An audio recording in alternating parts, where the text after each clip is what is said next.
नमस्कार, आप सबका स्वागत है हमारे चैनल नेक्स्ट 9 न्यूज में। मेरा नाम है दीपक गुप्ता। महाराष्ट्र में लगातार शिवसेना के चुनाव चिन्ह को लेकर जो रार मची हुई है, उस रार का अंत क्या होगा वो हर कोई जानना चाहता है। लेकिन उद्धव गुट लगातार दलीलें रख रहा है। लगातार उद्धव गुट हाईकोर्ट में, दिल्ली हाईकोर्ट में भी अपनी तमाम जो उनकी विचारधारा वो रखता नजर आ रहा है कि उनके पिता की पार्टी थी, उद्धव ठाकरे के पिता की पार्टी थी, उसके अध्यक्ष बने खुद उद्धव ठाकरे। लेकिन आज वही अपने पिता की विरासती का यहाँ पर इस्तेमाल नहीं करते। बाला साहब ठाकरे के यहाँ पर आज शुभ अवसर पर महाराष्ट्र में जिस तरीके से यहाँ पर कह सकते हैं, यहाँ पर लोगों ने अपनी अपनी सहानुभूति दर्शाई, श्रद्धांजलि दी, वो बहुत ही एक दिलचस्प नजारा था। लेकिन एकनाथ शिंदे के गुट को लेकर अभी भी कहीं ना कहीं खटास नजर आती है उद्धव गुट में। लेकिन चर्चा इस बात की भी ये है कि क्या कपिल सिब्बल इस बार जीत दिला पाएंगे या नहीं, क्योंकि उद्धव गुट को एक बार फिर से कोर्ट ने बड़ा झटका दे दिया। कोर्ट ने यह साफ कह दिया कि जो दलीलें रखी गई उसका फैसला ईसीआई ही करेगा। क्योंकि उद्धव गुट ने यह कहा था कि ईसीआई को रोक लगाई जाए, ईसीआई के पूरे मामले पर रोक लगाई जाए, हमको फिर से चुनाव चिन्ह मिले और हम उसका इस्तेमाल कर सकें।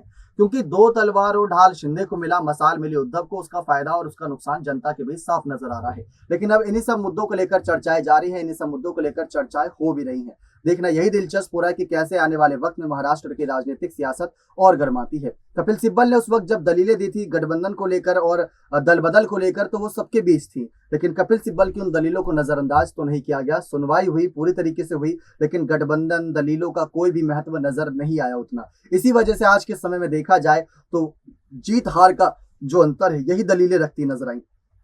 कपिल सिब्बल बहुत बड़े जाने माने वकील कहे जाते हैं, लेकिन उनको उद्धव को अगर ये जीत दिलानी है तो इस बार ऐसा कोई ना कोई ठोस सबूत दिखाना होगा जिससे कि कोर्ट मान जाए कि हाँ, ये पार्टी तो उद्धव की है। बहुत मुश्किल है दर्शकों, क्योंकि एक तो बहुमत दिखाना रहता है 2/3, उसके बाद आप बात करें तो ज्यादातर आपके पदाधिकारी, बड़े बड़े नेता शिंदे के साथ है। समझने की कोशिश करिए, पार्टी एक नेता से नहीं बनती, लेकिन एक नेता के साथ जब बड़े सारे नेता जुड़ जाते हैं, उनको पद बांटे जाते हैं, तो पार्टी बनती है। आप कंपनी का ही यहाँ पर एक उदाहरण ले लीजिए। अगर एक कंपनी है, उसके को फाउंडर हैं, उसके यहाँ पर कह सकते हैं तमाम ऐसे बड़े बड़े कर्मचारी हैं जिनको अलग अलग जिम्मेदारी दी गई है, तो उनमें से अगर कोई भी एक हटता है, तो आपने भी कई बार सुना होगा कि एप्पल के मालिक, या फिर यहाँ पर उदाहरण ले ले, तमाम ऐसी कंपनी जिनका जिक्र होता है कि इस मालिक को हटा दिया गया। कंपनी किसी और के नाम पर है, तो कंपनी होती है जनता के नाम पर, कंपनी होती है उन शेयर होल्डर के नाम पर जिन्होंने ज्यादा निवेश किया हुआ होता है।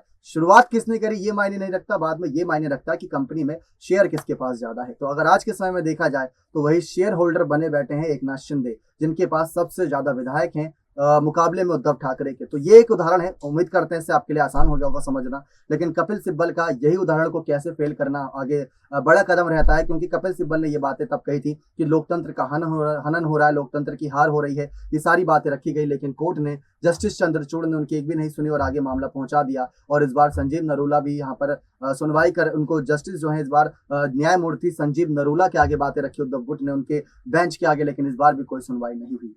तो देखना दिलचस्प रहेगा कि आगे क्या होता है पूरे मामले पर। 29 नवंबर की तारीख दी गई है, 29 नवंबर की तारीख का इंतजार रहेगा, क्योंकि बीएमसी चुनाव भी नजदीक हैं और बीएमसी चुनाव की तैयारी शिंदे को भी करनी है, उद्धव को भी। लेकिन कौन शिवसेना के चुनाव चिन्ह के साथ आगे बढ़ेगा, ये बेहद देखना दिलचस्प रहेगा। आपकी क्या राय है इस पूरे मामले पर, अपनी राय कमेंट सेक्शन में जोड़ दीजिएगा। बहुत बहुत धन्यवाद।